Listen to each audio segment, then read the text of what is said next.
Everyone, welcome back to my another new blog. তো তোমরা কেমন আছো? আমি তো খুব ভালো আছি। তো আজকে আমি তোমাদের সাথে শেয়ার করব আমারই ছাদ বাগানের অ্যাফেরর ম্যান্ডারিন। তো চলো দেখা যাক। এই দেখো পেছনে কি সুন্দর অ্যাফেরর ম্যান্ডারিন হয়ে আছে, দেখেছো? তোমরা তো আগের ভিডিওগুলোতে অনেক ভালোবাসা দিয়েছো, তাই জন্য আমি আজকে এই ব্লগটা করছি। তো তোমাদের কেমন লাগছে অবশ্যই জানিও। এই অ্যাফেরর ম্যান্ডারিন গাছটা আমি নিয়েছিলাম ওয়েব গার্ডেন নার্সারি থেকে। তোমরা অনেকেই জিজ্ঞাসা করছিলে, তাই বলে দিলাম। ক্যামেরা করে দেওয়ার লোক নেই, তাই জন্য এত রোদ্দুরের মধ্যে ভিডিও করছি। কেমন লাগছে তোমরা কিন্তু অবশ্যই জানিও। আমার এই ছোট্ট গাছটাতে কিন্তু এই দিয়ে 2 বছর ফল হলো। আগের বছর 3টে হয়েছিল, তোমরা অনেকেই ভিডিওটা দেখেছো। আর এই বছর 40টা।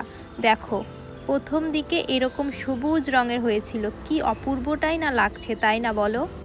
তখন মনে হচ্ছিল গাছটা এই বুঝি ভেঙে যাবে, এই ভেঙে গেল।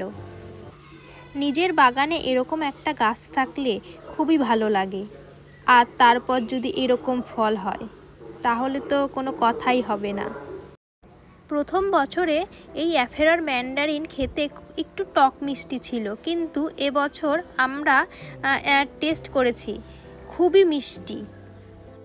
জামরুল গাছের মতো যাতে এই লেবু গাছের ডালগুলো ভেঙে না যায়, তাই জন্য লাঠি বেঁধে দিয়েছি। তোমাদের তো বলেছিলামই, দেখো। তাই জন্যই গাছটাতে এখনও ফলগুলো আছে, না হলে কি যে হতো। এই গাছটা আছে একটা বড় গামলাতে। তো তোমরা দেখেছোই ওই কালো ডামটাতে আছে। বাড়ি না থাকার কারণে গাছটাতে ঠিক মতো জল খাবার কিছুই দিতে পারি না, তাও গাছটাতে এত সুন্দর ফলন হয়েছে। মনটা এই জন্যই খুব ভালো লাগে। এখন একটু জলের ঘাটতি হলেই ফলের রস শুকিয়ে যাচ্ছে। খুব তাড়াতাড়ি এই গাছের ফলগুলো হারভেস্ট করব, নয়তো পরের বছর ফুল আসবে না সেভাবে। গাছটাকেও তো একটু ভালোভাবে পরিচর্যা করতে হবে, তাই না বলো? এই দেখো এই কালো ডামটাতে আছে আমার এই গাছটা।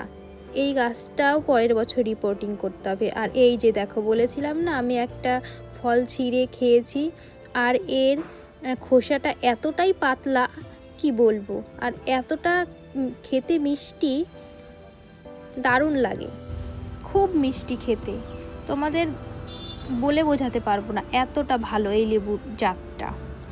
তাই তোমাদের বলবো তোমরা নিজেদের ছাদ বাগানে অবশ্যই লাগাও এই অ্যাফেরর ম্যান্ডারিন। ব্লগটা ভালো লেগে থাকলে please like, comment and subscribe করে পাশে থেকো। দেখা হচ্ছে নেক্সট ব্লগে।